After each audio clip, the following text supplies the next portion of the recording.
Ce matin, premier cours de surf pour Nadi, 50 ans.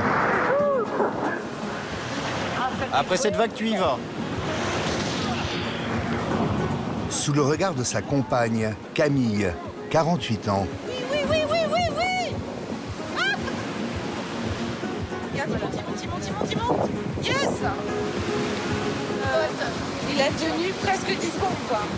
Peut-être pas 10 secondes quand même, mais... Ah, pas mal. Pas mal. Ouais, c'est pas mal, ouais. Sous le soleil des Canaries. Il est debout. Paradis des surfeurs, 25 degrés au mois de novembre. Le couple est bien loin des affres du confinement en France. C'est visiblement pas les vagues aussi faciles que ça. Non. C'est le vide complet. Je suis concentré sur ce que je fais et je pense plus à rien du tout. Je suis juste avec la planche, le ciel, Camille au loin c'est déconnexion totale, liberté totale. Nadi et Camille habitent Beauvais. Ils étaient en vacances aux îles Canaries quand le reconfinement a été décrété. Ils ont décidé de ne pas rentrer. Ils ont trouvé refuge dans ce petit hôtel avec piscine. Faute de touristes, l'établissement accueille principalement des exilés du Covid, comme les deux Français. Je suis un peu speedée parce que j'ai encore 3 personnes au moins à rappeler et j'ai plus beaucoup de batterie. Oh si. Camille et Nadi ont trouvé un arrangement avec l'hôtelier qui leur fait payer moitié prix leur chambre avec frigidaire et petite terrasse. 650 € pour tout le mois de novembre. Je pense qu'il faut... Non, mais alors, le faut plus pas lui poser urgent... une question. Il faut juste lui dire... Non, mais me dis pas comment je dois faire, mon chéri, non, quand je même. te dis pas comment. Le couple, qui au départ devait rester 2 semaines, a 2 sacs à dos pour tout bagage. Voici Sweetie. This is mon mien. Juste avec un sac à dos. Ah non, on a chacun. Ah bah non. Lui, il est plus lourd, alors. Le mien est là-bas. Même genre de sac. On porte quoi? Un maillot de bain, on a 2 t-shirts. Et en fait, on en a plus, mais on n'a pas besoin de plus. Parce que le soir, tu rentres et puis tu fais une petite lessive en même temps que tu prends ta douche, quasiment. Et puis, il fait bon, il y a un peu de vent. Pas besoin de sèche-linge. Ah ouais. J'ai rarement passé un mois de novembre en Europe aussi vêtu légèrement. Ouais. Ce serait presque les vacances si Nadi et Camille n'avaient pas un business à faire tourner en France. Obligés de le faire à distance. Voilà, pour travailler, j'ai même pas de papier. Du coup, je suis obligée de prendre une carte routière de Fuerte. Et avec les moyens du bord, ils ont laissé leur ordinateur à Beauvais. Le 25, c'est à côté, c'est le gauche de JL. C'est ça. Oui. Les clés sont dans le petit boîtier à l'extérieur. D'accord. Le code, c'est 2601. Je crois que je te l'ai écrit. Ou non, c'est pas à toi, je sais plus. Dans l'Oise, Nadi et Camille travaillent dans l'immobilier. Ils rachètent des appartements et des locaux professionnels pour les rénover et les mettre en location. En leur absence, c'est une de leurs locataires de bonne composition qui les dépanne par téléphone. Mais donc, tu vois, maintenant, là, je pense que tu connais tous mes locaux qui sont libres. Ouais, tu fais un super job. Merci. Je suis une bonne assistante. Mais carrément. C'est notre relais sur place parce qu'il y a toute une partie de travail que l'on fait à distance par téléphone, on peut s'envoyer des mails, etc. Mais à un moment donné, il y a besoin d'avoir une présence locale pour ne serait-ce qu'un échange de clés ou une rencontre pour avoir la confirmation que le ressenti par téléphone, il est validé dans l'entrevue. Du coup, vous la payez pour ce qu'elle fait là? Ah bah non. En fait, c'est un rapport de confiance, de bienveillance, de logique, de... Comment... C'est du bon sens. Pour gérer ses affaires, le couple passe au maximum 3 heures au téléphone par jour avec la France. Le reste du temps, farniente. Visite, plage Elle est super bonne.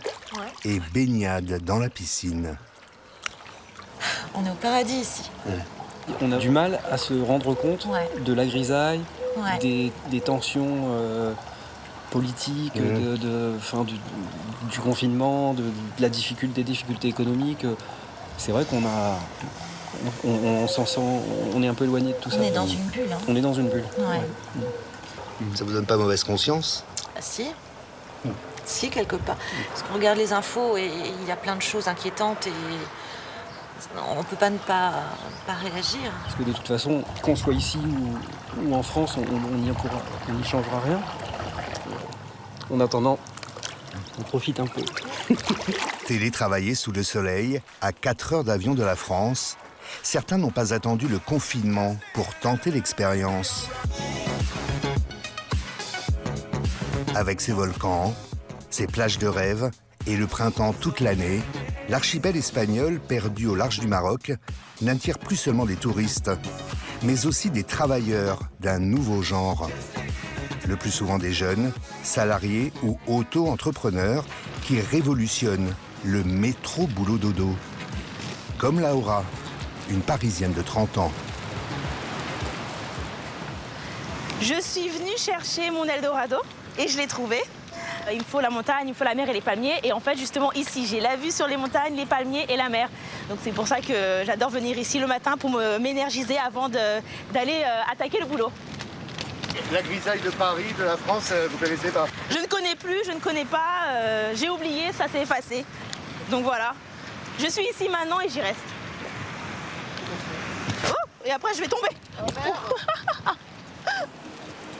Laura s'est installée ici au mois de mars, dans le sud de Tenerife, la plus grande des 7 îles des Canaries.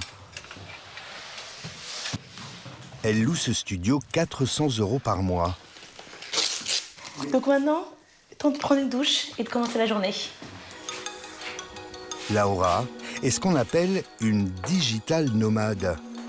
Elle travaille à distance via Internet, sans bureau fixe, tout en voyageant dans le monde entier, de préférence au soleil. Ces 3 dernières années, elle a passé 1 mois à Las Vegas, 3 mois au Cap, en Afrique du Sud, 1 mois aux Philippines, 2 mois à Malte.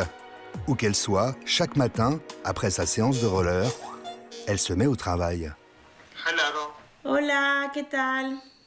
Tu vas bien? Bien y tú? You see, I'm working on my Spanish, huh? Oui, c'est bien. I just wanted to catch up with you very quickly. By the way, how month's end went? It went well? Laura est responsable monde du recouvrement d'un grand groupe médical international. Elle dirige une équipe de 40 personnes. Okay, so we still have a lot of Son months poste pending. Okay, lui so permet de I'm travailler à going distance, to- n'importe où sur la planète. You and Roberto. Alors mon bureau, c'est juste mon ordinateur.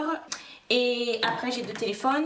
J'ai mon téléphone de travail et j'ai mon téléphone personnel aussi avec dessus mes notifications pour le travail. Parce que parfois, j'ai mon manager ou des collègues qui sont en vadrouille, qui ne travaillent pas à l'ordinateur et ils m'écrivent directement sur WhatsApp de mon téléphone de travail. Votre employeur, il sait que vous êtes au soleil, là. Oui. Il se dit pas, bon, elle va en profiter. Non. Pas du tout. Tentant. C'est tentant, mais c'est comme si je travaillais. J'ai des équipes qui travaillent au Guatemala, au Costa Rica. C'est pas parce qu'ils sont au soleil qu'ils travaillent moins bien que s'ils sont là où il y a la pluie. Je pense que peu importe où on est, si on est assidu et responsable, bah, on travaille et il n'y a pas de raison. Je pense que c'est aussi une confiance qu'on a que j'ai avec mon boss. Salut. Hi Jessie, how you doing? Bien et toi? I'm great, thank you. Can you please, I had just a few questions based on the last Friday call we had. You know, with like the US team and all this. Son statut de globe-trotteuse du télétravail, elle en a fait une condition lors de son embauche. Son patron, britannique, a tout de suite accepté. Laura passe ses journées face à la mer, mais seule, devant son écran. Avec la vie que j'ai, c'est absolument pas, les collègues ne manquent pas du tout. Je n'ai pas besoin de mes collègues pour avoir une vie sociale.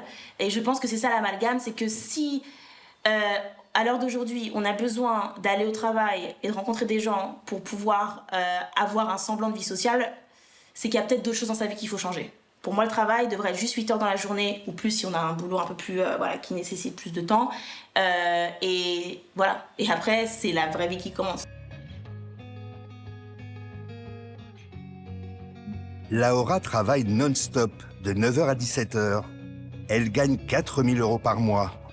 Un très bon salaire pour les Canaries, où le coût de la vie est 2 à 3 fois moins élevé qu'en France. Le télétravail, pour elle, c'est d'abord un nouvel équilibre entre vie professionnelle et vie privée. Sur le continent, quand je suis dans une ville normale, je fais des heures sup, je reste au boulot longtemps, dans tous les cas. Et après, je rentre, il fait nuit et puis voilà, c'est fini. Je mange, je regarde Netflix et je vais me coucher. Alors que là, non. Le soleil se couche un peu plus tard, le soleil, les amis. J'ai pas besoin d'attendre les vacances pour aller faire de la randonnée ou m'évader. Le soleil qui se couche sur l'horizon de la mer.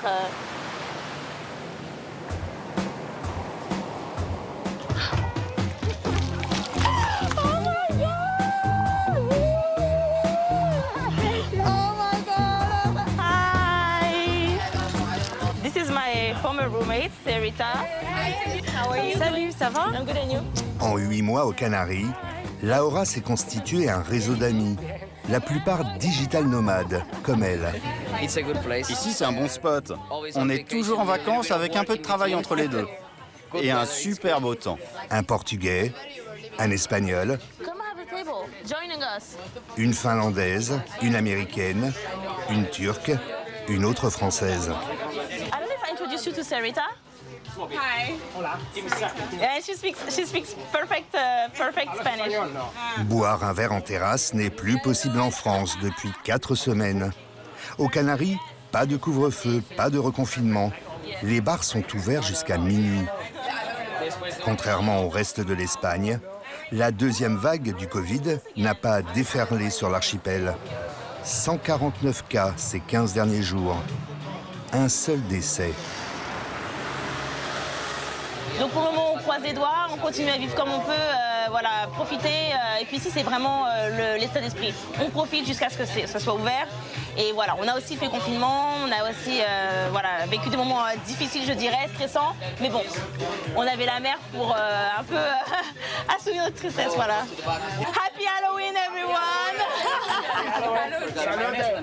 Salut, cheers! Cheers! Difficile de dire combien de digital nomades ont posé leurs valises aux Canaries aujourd'hui. Ce qui est sûr, c'est que le business du télétravail ne cesse de se développer dans l'archipel. À l'autre bout de Tenerife, la Orotava, ville typiquement espagnole, au pied du mont Teide, 3700 mètres, point culminant d'Espagne. Et sur le toit de cet établissement, un cours de yoga. Take the right, On monte la jambe leg droite, up behind bien us. derrière soi.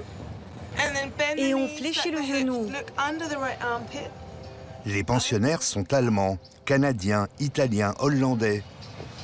Parmi eux, un petit Français qui vient d'arriver, Théo, 32 ans, originaire de Haute-Savoie. Vous en faites souvent du yoga? La vérité ou pas? Pas trop, mais je pense que ça va bien avec le mode de vie de l'île, d'être un peu relax et commencer la journée déjà. Voilà, c'est pas mal. Je suis un peu. Faut que je me réveille. Il est un peu stone, hein? Le stone du yoga. Ce n'est pas un hôtel. Les 20 clients sont ici pour travailler, à distance. Dans cette vieille bâtisse de 800 mètres carrés entièrement rénovée, il y a des chambres, mais aussi des bureaux. J'ai réservé la salle jusqu'à 10h. Vous cherchez? Je cherche une salle de réunion, mais j'ai pas réservé, alors on va aller. Faut traverser la maison là. Baptisée Co-Living, cette maison est un mélange de colocation et d'espaces de coworking, de bureaux partagés. Tarif de 650 à 1 000 € par mois pour la chambre avec salle de bain commune, l'accès illimité au Wi-Fi et le petit déjeuner. La patronne, Anne Cupins, 32 ans, est néerlandaise. Ancienne prof de biologie, ancienne téléopératrice, elle a elle-même été nomade numérique dans le monde entier. C'est comme ça qu'elle a eu l'idée du co-living. J'aurais pu ouvrir un hôtel ou une auberge de jeunesse, À un moment, je pensais vraiment ouvrir un hôtel. Et puis j'ai découvert le concept du co-living et ça m'a vraiment plu. J'aime le mode de vie de ces digital nomades. Ce sont des gens chouettes. Ils vivent un peu en mode hippie, non? Non, je dirais plutôt hipster. Ici, ils restent plus longtemps que dans des hôtels ou les auberges de jeunesse. Donc on a plus d'occasions pour apprendre à se connaître. Ils restent en moyenne quelques semaines, certains plusieurs mois. Ici, c'est vraiment comme une famille. Anne a investi toutes ses économies et s'est endettée sur 30 ans pour acheter cette maison. 500 000 €. Depuis l'ouverture il y a 1 an, ces 16 chambres sont toutes occupées. Théo, le petit nouveau de la famille, a dû réserver sa place 3 mois à l'avance. Diplômé d'une grande école, Théo fait de la programmation. Il a créé une start-up qui compte 4 salariés. Une banque digitale pour entreprises détentrices de crypto-monnaies, de l'argent numérique. Ici, il travaille dans un silence monacal, debout, sur un bureau comme chez Google. Le standing desk, c'est pour être plus énergique. On peut les ajuster comme ça, à la bonne hauteur. Ça, c'est des outils de travail qu'on n'a pas dans un bureau normal. Ah, on devrait, mais oui. C'est vrai que tout le monde, sinon la position assise comme ça, voilà. Là, ça permet un peu de... C'est pas mal. Votre bureau, c'est quoi? Bah, il n'y a rien, il y a juste un ordinateur, des écouteurs pour... voilà. Pas de crayon, pas de papier, pas de... Ah si, quand même, si, quand même. Quand même, quand des fois j'ai besoin quand même d'utiliser un crayon pour mettre des idées sur le papier, mais que je veux pas me trimballer avec des calepins qui sont trop lourds ou bien de les changer tout le temps. Du coup, j'écris, je prends en photo avec l'application, ça numérise, et ensuite j'efface soit avec la gomme, soit avec la lingette. Et comme ça, j'ai qu'un seul calepin, j'ai un ordinateur, des écouteurs et une bonne connexion Internet. Ouais. Théo est un geek minimaliste, presque un ascète, jusque dans sa chambre, dans le co-living. Donc c'est toute ma vie, ça. C'est tout. Bah, je possède que ça. J'ai rien d'autre ailleurs. Donc j'ai un sac à dos et cette valise. Et voilà, c'est mes t-shirts, mes chaussettes, et je possède rien d'autre, quoi. J'ai une application pour compter tous les objets que j'ai. Actuellement, j'en ai 99. Ça me fait marrer, quoi. Mais effectivement, je possède... Enfin, j'ai pas besoin de grand-chose d'autre, parce que pour s'habiller, un pantalon, un jogging, un short. Voilà. C'est tout, quoi. Et maintenant, je laisse même la valise comme ça. Et l'avantage, c'est que je peux déménager n'importe où. Je peux aller n'importe où, n'importe quand. Il me faut 5-10 minutes pour déménager, quoi, faire mes affaires. C'est rigolo. Forcément, ouais, je m'habille toujours pareil, quoi. Avant les Canaries, Théo a travaillé 3 mois à Berlin, toujours dans un co-living. La vie de digital nomade lui convient, même si cela ne facilite pas les relations amoureuses. Il y a des gens qui l'ont fait, il y a des gens qui se sont même mariés après s'être rencontrés à un co-living, voilà. Je pense que c'est possible, c'est sûr que c'est juste que le marché des gens qui sont prêts à vivre comme ça est plus petit, donc c'est niche, donc il faut... c'est pas un jeu de volume, c'est un jeu de chance, de qualité. Ouais. Je crois que le plus difficile, c'est vraiment avec les gens à qui j'en parle, c'est quand on a avoir des enfants et ce mode de vie, ça semble compliqué, quoi.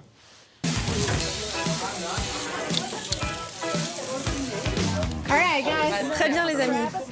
Les assiettes sont là. Allez vous servir. On a du végétarien et du travers de porc. Ça, c'est la viande et tout le reste est vegan. Pour faciliter les rencontres et les échanges, Anne, la patronne des lieux, a instauré le barbecue du dimanche soir. C'est inclus dans le loyer. T'es d'où exactement? It's a town near Chamonix. I know, like Chamonix, Megève, like ski. Le co-living est un peu l'auberge espagnole. Les autres digital nomades ont entre 25 et 35 ans. La plupart ont des postes dans l'informatique, le marketing, le design. Il y a même un infirmier qui fait de la formation à distance. Une génération en train d'inventer un nouveau rapport au travail. Ouais, c'est une communauté où les gens sont...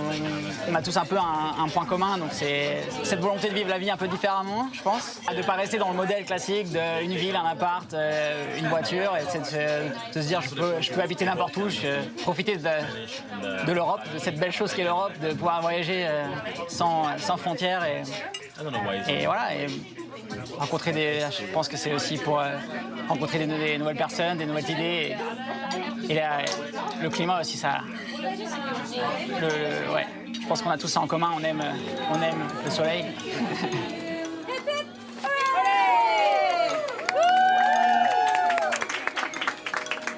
Théo compte rester à Tenerife jusqu'à Noël. Cheers. Salut. Ensuite, il envisage de mettre le cap sur Valence, toujours en Espagne. Oh, les bonnes odeurs. Ça commence à... Ouais, ça commence à tirer un petit peu. Camille et Nadi, eux, n'ont pas non plus envie de rentrer en France. Les deux vacanciers de Beauvais, exilés en télétravail, commencent même à se projeter aux Canaries. Ah, t'as l'œil. Ouais. Oh, regarde ça. Ouais, ça c'est pas mal. Ah, ça c'est beau. Maravilloso. 3000 m², mais 330. Si, celle-ci, regarde. La Ralès, 89 000. J'achète. C'est hyper accessible, hein. Ouais, ça reste accessible. Oui, alors moi je voudrais bien un petit truc comme ça, au final. Une vue qui tue. Mais là, c'est ça. Hein. Voilà, ici, c'était le bonheur. L'immobilier ici coûte 2 à 3 fois moins cher qu'en France. 3 500 € le mètre carré en moyenne pour une belle villa avec piscine. Forcément. Oh, que c'est beau!